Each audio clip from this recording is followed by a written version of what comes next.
Hey race fans, Ryan Newman here again. We're at Richmond International Raceway, and still been getting some great questions from you throughout the week, and just wanted to start off with the first one. The first question is Tina Rep. She asks, what do you feel is your greatest accomplishment? I'm assuming you mean on the racetrack, and that would be the 2008 Daytona 500, winning that for Roger Penske. My first Daytona win as a Cup driver, and the 50th anniversary was really special. And it had been like 76 races since I had won, so I guess I waited for a good one. The next question is from Maureen Bruno. Maureen asks, how does it feel to be part of such a great sport and on such a great team? Well, that's what we talk about at our Army education programs. Is I tell the kids, whatever you want to do, set your dreams, set your goals, and go out and do it. It shouldn't be a job. It should be something that you get paid to do that is fun for you. And that's why it's fun for me to be a part of this sport, because I enjoy driving, I enjoy the competition, I enjoy the teamwork. That makes it so much fun. And obviously, when you get to victory lane, it makes you feel like you've really accomplished something when you beat those guys, those other 42 teams. The next question is from Wyatt Blastic. Wyatt says, who or what inspired you to become a race car driver? It's kind of a long story. I'll shorten it up for you. My dad always wanted to be a race car driver.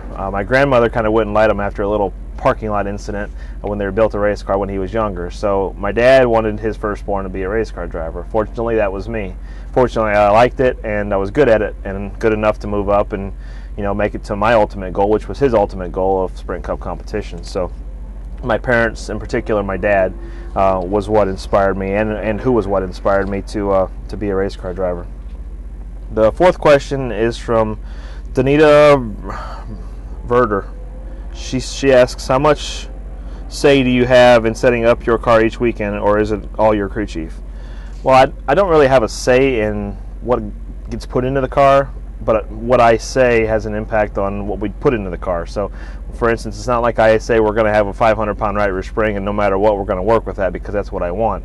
It's more about what I feel and what we need to do to manipulate the balance of the race car through corner loads and through roll rates and things like that to make the race car fast.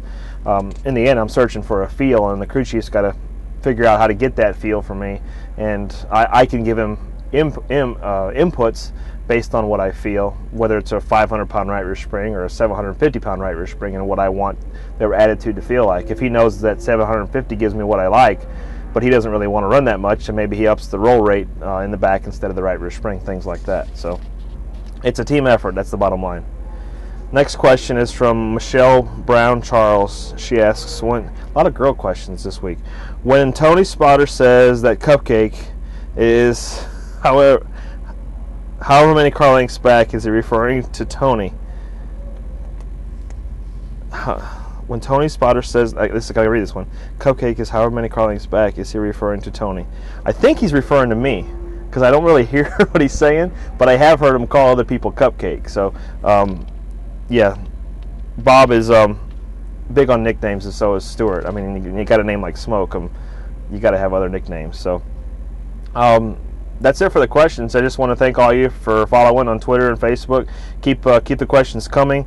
We look forward to trying to get the U.S. Army Chevrolet in victory lane here this weekend. Keep it up with the questions at the Go Army Facebook wall, and submit your questions every week at facebook.com/GoArmy or Twitter at Army Racing. So we'll hopefully see you, or you'll see us in victory lane.